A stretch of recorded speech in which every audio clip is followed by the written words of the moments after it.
aggressive enforcement. If any one of those links is weak, you're not protected. You are not protected by strong regulations unless you've got strong officials to enforce them.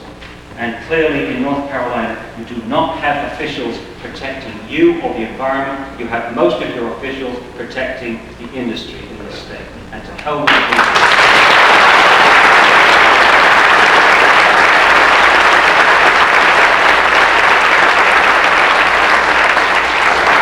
The fourth issue comes from the gathering of toxic material from a very wide region, country, and that is that you have the danger of fires, explosions, accidents, and leakage. Nothing to do with the burning process itself, a lot to do with the fact that you're concentrating this material all in one spot. And the danger really is that this material is very poorly defined. And often companies, I'm sad to say, are looking for ways of getting rid of nasty material on the cheap.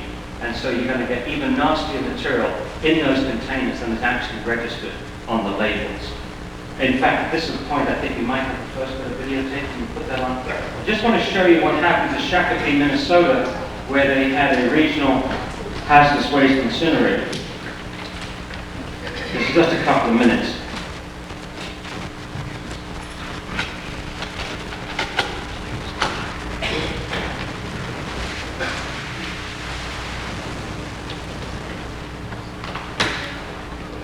Again, you might want to pop the board. There we go. Okay. Shakopee, Minnesota. A Melbourne Belt company called Pollution Control Inc., or PCI, had a fire in their toxic waste barrel that burned out of control for 4 days. We've been told that on the local fire department, we did not have firefighting equipment, and certainly that made us aware of the fact that we didn't have any water there, but we had pumps that were set up, but we didn't have fire hose. Sometime after the incident, local county officials took PCI to court.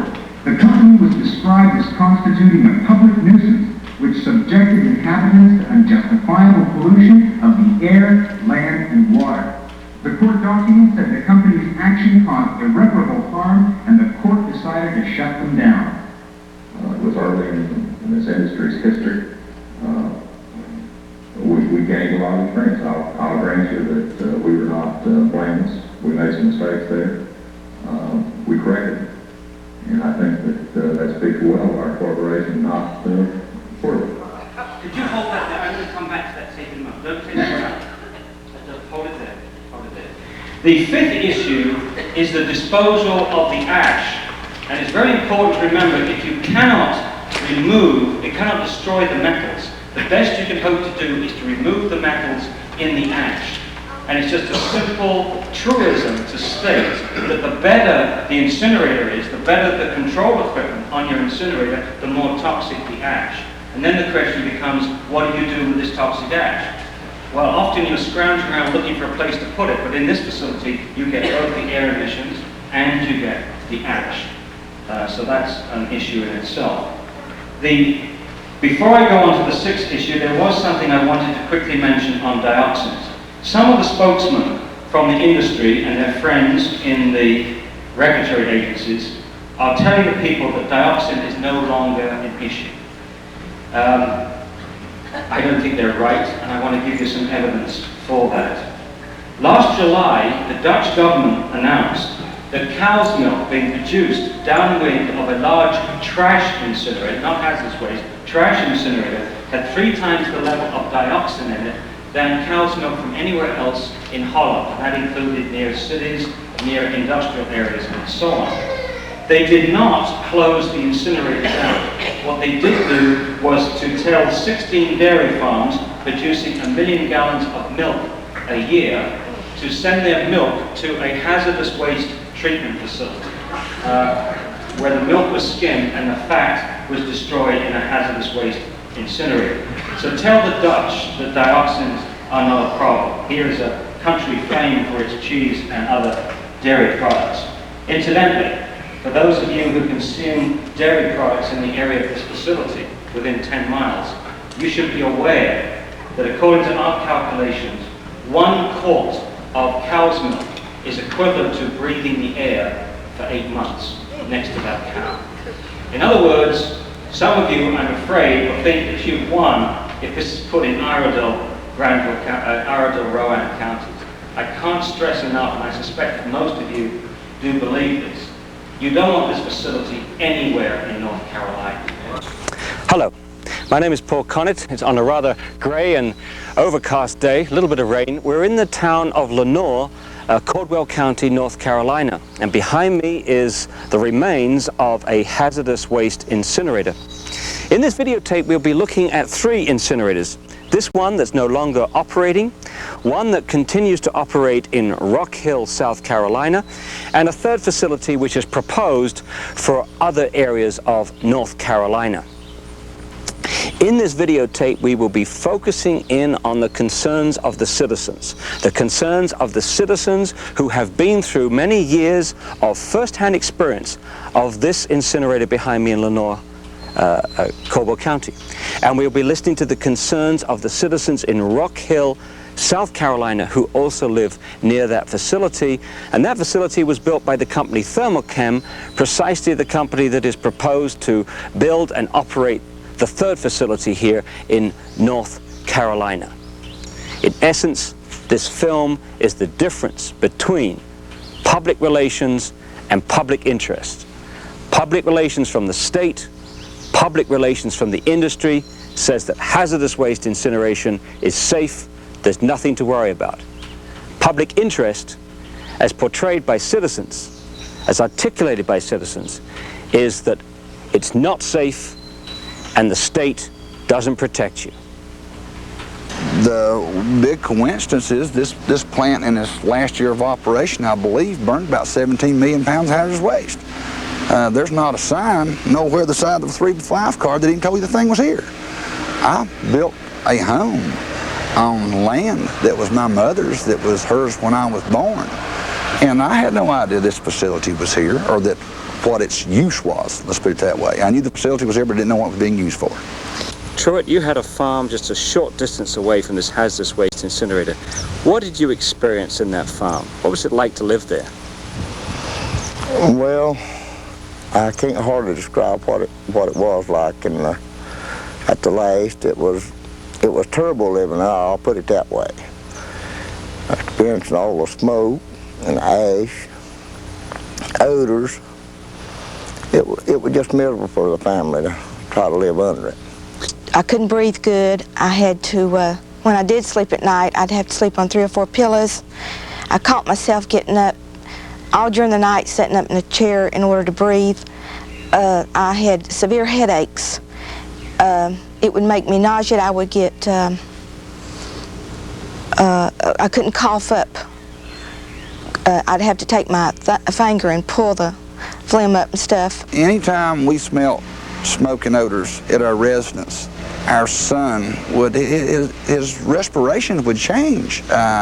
He would have almost the purr in his breathing of a cat. What did you feel like when they closed your farm down, told you had to move? I was hurt, I was mad. I just don't know, I just felt like I'd lost everything, and which I still feel like I did. Because to me, it was home. To you or to either other people, it's probably just a mountain. What makes me so mad, and it's not angry, I mean mad, is when someone tells me that no one got harmed from this incinerator up on the hill. I know they got harmed, and I know how I feel. I know how I felt before, and I know how I feel now. Before, I loved the outdoors. I liked to garden. We hiked a lot. I cannot go hiking now. It takes me all day to vacuum my house. The last few weeks, I could not get out in my yard because when it starts to get a little hot, I can't breathe. So what I do is I sit in a chair in the house and the air conditioner in front of a fan. I have to carry a glass of water around with me almost all the time because I get real dry. And I can't go hiking with my husband or my family. If I work out in the yard, I have to take 15 to 20 minute breaks every so often. if you would have been here to have, like I say, noticed the correlation with wind patterns and his health problems, you didn't need to be a wizard to figure it out. And so if the wind would blow this way, he would especially have an attack. Now, you believe strongly that William's condition was caused by the incinerator emissions. Correct. But the state does not believe that. The state epidemiologist says there is no evidence that human beings residents in the area had their health impacted by this facility. What's your response to that? Dr. Greg Smith has not spoken to me. He has not viewed William's medical records that I know of. He has not contacted me anyway, and I would be glad to tell him the same things that I'm telling you. As far as I know, he has not talked to the residents. I'm sure he's called Dr. Guerrera, and that I think he's making these assumptions, and I think that's all they are, assumptions. I don't think it's scientific, and I don't think he's done enough research on any of the residents or any of the workers. It wasn't regulated right by the state, the county health department, county commissioners, or anyone that was involved with it. They wouldn't regulate it. The state said that people like you, the neighbors of this facility, exaggerated. Yes, sir, they did. Did you exaggerate? No, sir. My wife became very ill from it. Her face swelled up. She had large blotches like blisters on her skin. Sometimes they were small. She had to have an operation on her nasal passages. She has reactive airway disease. That's what she's been diagnosed as having by at least 2 doctors. And they just refused. I've called them and talked to them, and they refused to listen to me. Talking with Mary Frances Coons, I'm looking at a very impressive health survey map. Would you explain what we're looking at here? All right, if you'll notice from this health survey, this is the location of the incinerator. This is on Lick Mountain. This is the Mount Herman Heights area, which is 1/4 mile down from the incinerator. You notice all the different color pins in this area. These represent sick people. The red ones represent respiratory problems, the blue circulatory, the white neuromuscular, the yellow eye, and the black cancer. If we were to do this survey today, this was done in 1987, this is 1990, there would be a larger number of black pins in this Mount Herman Heights area. In fact, in the entire map, there would be a lot more black pins representing cancer. There have been 10 or more cases just in the last 6 months diagnosed as cancer. When people sits and says that this incinerator did not hurt no one, I'm sorry, but I know different. Do you think the state of North Carolina protected you and your family? No, sir. They invaded my rights as a citizen according to the Constitution of the United States. In what way? They failed to protect me when I told them I was in danger, that my family was in danger. Now the state wants to build another facility to serve 5 states, another hazardous waste incinerator. Do you think they should be allowed to do that? No, sir. Why not? They shouldn't. You cannot burn hazardous waste and in a safe way that it will not cause you some kind of harm or damage. There's no way that you could convince me that this burning hazardous waste in an incinerator can be safe. I've seen it with my own eyes that it is not safe. Well, the state says that this is, it's not going to be a facility like this. This is going to be a better facility. I don't believe them. I don't trust them. I don't believe them. I believe they're lying. I worked for 3 years for EPA as an ecotoxicologist. I've worked for the state of North Carolina 18 years as an ecotoxicologist. Since I tried to be a little aggressive with Caldwell Systems, I have lost the biological monitoring unit, which was composed of 2 people, myself and my assistant, a horticulturist. I've lost a greenhouse that I built with my own hands. And I think a loss of a position where I could help students from various schools, universities, colleges around the state to acquire more knowledge about their environment and how to investigate environmental problems. I've been assigned to a desk as a data entry clerk. I've suffered personal insult in that I have been accused of having mental problems. They sent me to a psychiatrist. I tend to think that the state did obstruct me. I was a tank farm operator is what my job was. Tank farm operator? Yeah, and I unloaded all bulk loads, which came in 5,000-gallon tankers. And that's why I guess that it got to me, you know, so fast, because I was over 5,000 gallons at a time and 55-gallon drums. I pumped all liquid drums and all liquid tankers. Nausea, severe headaches, rashes that come and go,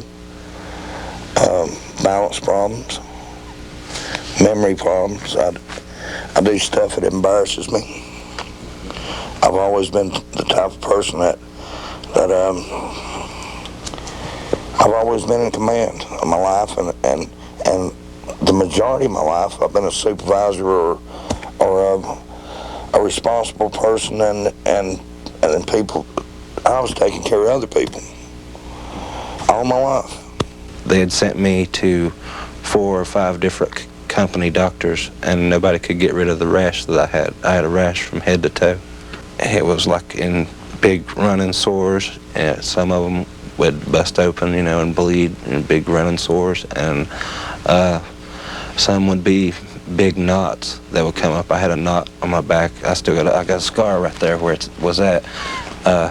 You could stick your little finger inside the hole that far and scrape out junk out of the hole. I used to play a guitar. I can't remember how to change chords anymore. At one time, and you know, I don't want to sound like I'm bragging or anything, but I could do oil paintings, and I've drew some and painted some, according to everybody around me, pretty good photographs. I mean, portraits, and I was putting a drum in the resin tank, and when I loosened the bung on the drum, it sprayed in my eyes and in my face, and I got covered from head to toe a couple other times off of tankers that came up there. When we look at Keith's clinical situation and clinical problems, basically we can break it down to Keith has a very severe and coarse resting tremor that we see in Parkinson's disease in Parkinsonian patients. Keith is 27 years old and has cogwheel rigidity of his upper extremities, which we see in Parkinson's patients. Keith also has ataxia, both axial ataxia of his central nervous system as well as cerebellar ataxia, which means that he has an intention tremor, and a tremor of finger to nose as well as heel to shin, and he cannot walk from heel to toe. As you could see, when he tries to walk with heel to toe, his fine motor capacity is severely disturbed. This has affected Keith in his everyday functions.